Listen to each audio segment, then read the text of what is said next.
Jaz se tako veselim letošnjega festivala s publiko, ki je izjemna. Jaz mislim, da se vse v življenju zgodi z nekim razlogom.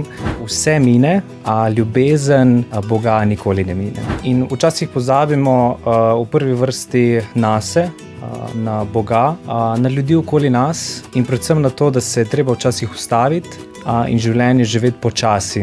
Na odru nisi po naključju. In tudi če se počutimo morda kdaj na vrhuncu svojih moči, je dobro, da se zavedamo, da je to v bistvu dar oziroma milost, ki smo jo prejeli. Odštevamo do ritma srca 2026 in da boste vedeli, kaj bomo od tam doživeti, v svoji družbi lepo pozdravljam izvajalca vedno nasmejanega Štajerca, Denis Trap, dobrodošel. Pozdravljeni, hvala. Ja, s teboj je tudi glasbenik Gal Oblak, lep pozdrav. Lep pozdrav. Denis drugič bo stopil na oder festivala Ritem srca.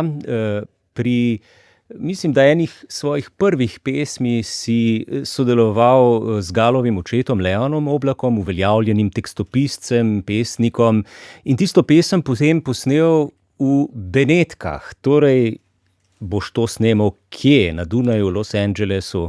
Mogoče v Rimu. V Rimu. Malo za šalo. Ker me nekako Italija zelo inspirirala, če sva začela z Benetkami, tudi tako življenjsko in pa stilno in pa tudi glasbeno, tako da mogoče pa res Rim. Ja, gremo mogoče še malce bolj južno v Italijo. Tako, če dalje bolj. Super, kako je prišlo do sodelovanja? Zdaj z Leonom sta sodelovala že, zdaj je tu sin Gal, torej Leon je tudi pri tej skladbi kar močno, seveda, pisateljsko pero. Absolutno. Mi že kar nekaj časa sodelujemo tudi z Galom, smo že vsi trije skupaj naredili kar nekaj projektov. Začelo se je z Prima Visto, ki smo jo snemali v Benetkah, in pa potem še kar nekaj zanimivih pesmi. Kako se je začelo vse skupaj, naj jo nekako povezala Irena Vrčkovnik, ki je me dolgo leta učila solo petja. In nekako sem takrat iskal nekoga, ki je izjemen pri tem, kar dela, in sem dobil jih več.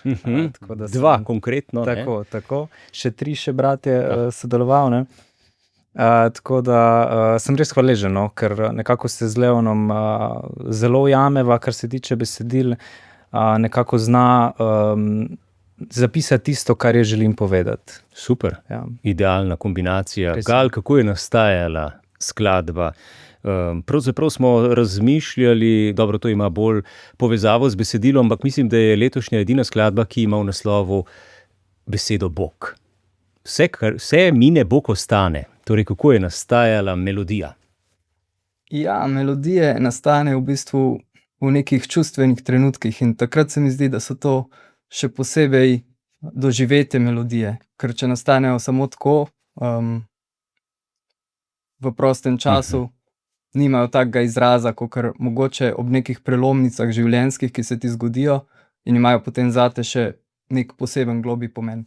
Pa si imel besedilo že pripravljeno ali je bila najprej melodija? Z Leonom ponavadi sodelujeva tako, da on prvo pripravi besedilo in potem jaz na to napišem glasbo v času, ki mi seveda ustreza. Aha, torej. Ko se počutim in doživim to besedilo še iz svoje strani. Ko pride res tista inspiracija, pa se potem usedeš za klavir, primeš kitaro v roko. Ja, sam sem se učil klavirja v glasbeni šoli, tako da potem najraje glasbo napišem na podlago klavirja. Denis, kako kot mlad človek na začetku svoje poti pravzaprav doživljaš to misel v pesmi sredi hitrega ritma življenja, torej petje o minljivosti, in da le dotik nebeškega očeta ustavi korak? Ja, nekako ljudje živimo trenutno v takšnem času, ki nas sili hitenju.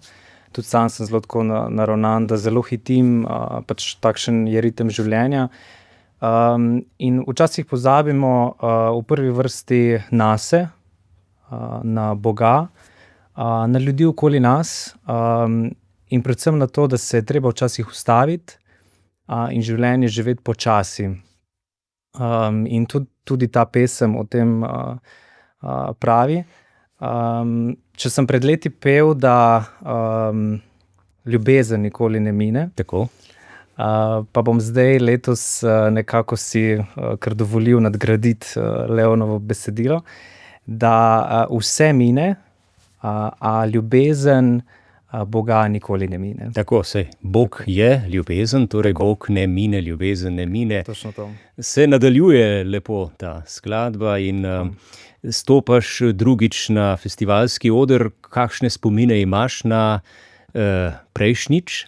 Izjemne, res. Jaz se tako veselim letošnjega festivala, ker če bo vsaj zadevček tako dober, kot je bilo na zadnje, bo fenomenalno. Jaz sem res užival takrat s publiko, ki je izjemna, vsako leto na Ritmu srca na prizorišču, zanimivim programom, zanimivo mi je slišati tudi druge izvajalce in avtorje, tako da se tega res veselim. Takrat si menda rekel, da si začutil, da na odru nisi po naključju.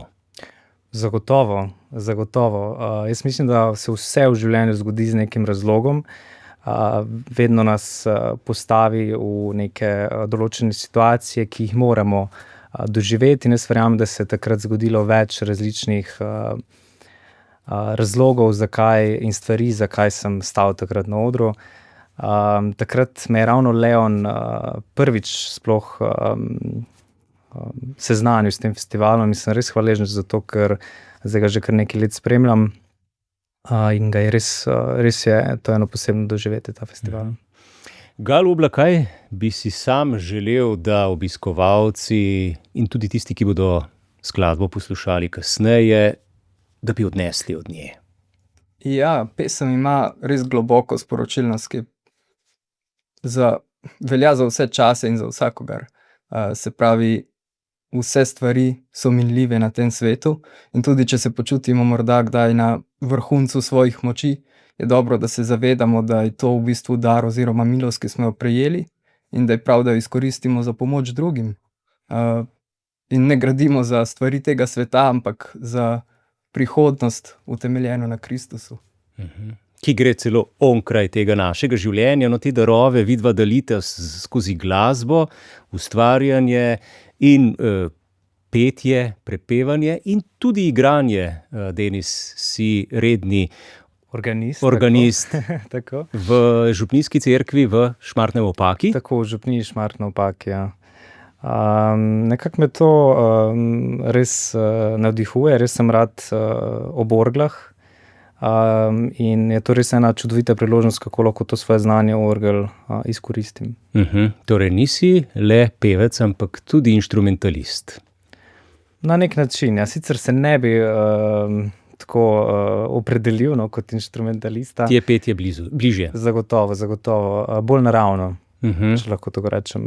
Mi pride res čist spontano, medtem ko pri orglah je, mislim, ne bom rekel, da pri petju ni potrebnega veliko dela, kar ga je, ampak mi je nekako bolj naravno kot igranje. Ja, nastopaš pa še marsikje, ne samo na festivalu Ritem srca, tako da, če pogledava malce v to leto, imaš kakšne takšne projekte pred seboj, ki te zaposlujejo, veselijo?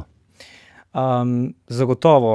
Poleg te pesmi, ki bo predstavljena na festivalu, bom letos predstavil še eno poletno pesem, česar se res tudi veselim. Bo pa to leto, verjamem, da mi postreglo še z marsičim, tako osebnem kot v tem glasbenem življenju, tako da se ga res veselim na obeh ravneh. No, hvala lepa, se veselimo z obema oziroma vsemi tremi za izvrstno skladbo, ki res sporoča močno sporočilo, vse mine, Bog ostane. Hvala obema, Denis Trap in pa Gal Oblak. Hvala vam. Hvala.